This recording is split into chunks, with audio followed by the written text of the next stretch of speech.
हृदय की कोई भाषा नहीं होती। हृदय हृदय से बातचीत करता है और हिंदी ही हृदय की भाषा है। सुप्रभात आप सभी को। आज मैं काव्या और मेरा दोस्त हार्दिक आपको हिंदी साहित्य के कुछ महान कवियों के बारे में बताने जा रहे हैं। तो आइए हम सबसे पहले जानते हैं मुंशी प्रेमचंद जी के बारे में। प्रेमचंद जी का जन्म सन 1880 में बनारस के लधी गांव में हुआ था। उनका मूल नाम धनपत राय था। उन्होंने शिक्षा विभाग में नौकरी की, परंतु असहयोग आंदोलन में सक्रिय भाग लेने के लिए सरकारी नौकरी से त्याग पत्र दे दिया। प्रेमचंद जी की कुछ प्रमुख रचनाओं के नाम हैं रंगभूमि, निर्मला, गबन आदि। सन 1936 में इस महान कथाकार का देहांत हो गया। तो चलिए अब हम आपको नागार्जुन जी के बारे में जानकारी देते हैं। नागार्जुन जी हिंदी और मैथिली के अप्रतिम लेखक व कवि थे। उनकी संपूर्ण रचनाएं हैं अकाल और उसके बाद बादल को गिरते देखा, सिंधु तिलकित भाल आदि।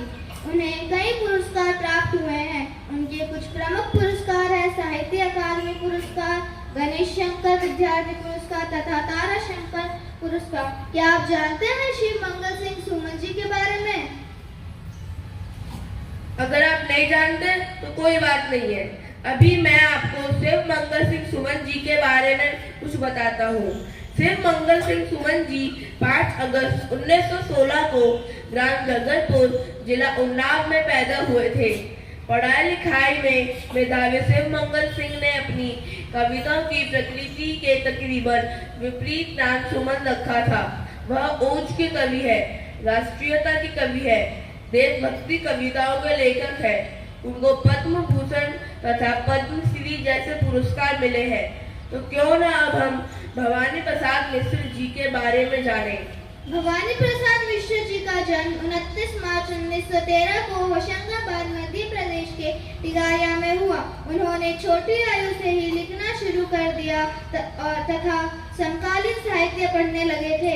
वह हिंदी साहित्य में छायावादोत्तर काल के प्रमुख कवि थे। अब हम आपको महादेवी वर्मा जी के बारे में बताने जा रहे हैं। महादेवी वर्मा जी का जन्म 26 मार्च 1907 को हुआ था। आधुनिक हिंदी की सबसे मजबूत कवियत्रियों में से एक होने के कारण उन्हें आधुनिक मीरा के नाम से भी जाना जाता है। उनकी प्रमुख काव्य रचनाएं इस प्रकार है निहार, रश्मि, दीपशिखा आदि। उनको ज्ञानपीठ अवार्ड तथा पद्म विभूषण अवार्ड मिले हैं। मैं आपको जयशंकर प्रसाद जी के बारे में बताना चाहती हूँ। जयशंकर प्रसाद निराला जी भारतीय साहित्य के महान कवि थे। उन्होंने भारतीय समाज, संस्कृति और सामाजिक मुद्दों पर अपनी कविताओं से गहरा प्रभाव डाला। उनकी प्रसिद्ध कविताओं में राम कथा, अजयपाल और रामा शामिल है। अंत में मैं आपको सर्वेश्वर दयाल सक्सेना जी के जीवन के बारे में अवगत कराना चाहता हूँ। सर्वेश्वर दयाल सक्सेना जी का जन्म उत्तर प्रदेश के बस्ती जिले में सन 1927 में हुआ। उन्होंने इलाहाबाद विश्वविद्यालय से उच्च शिक्षा ग्रहण की। उनको साहित्य अकादमी अवार्ड मिला था। उनकी कुछ चर्चित रचनाएं हैं छुट्टियों पर टंगे लोग, कच्ची सड़क, काठ की घंटियां आदि। धन्यवाद। आपका दिन मंगलमय रहे।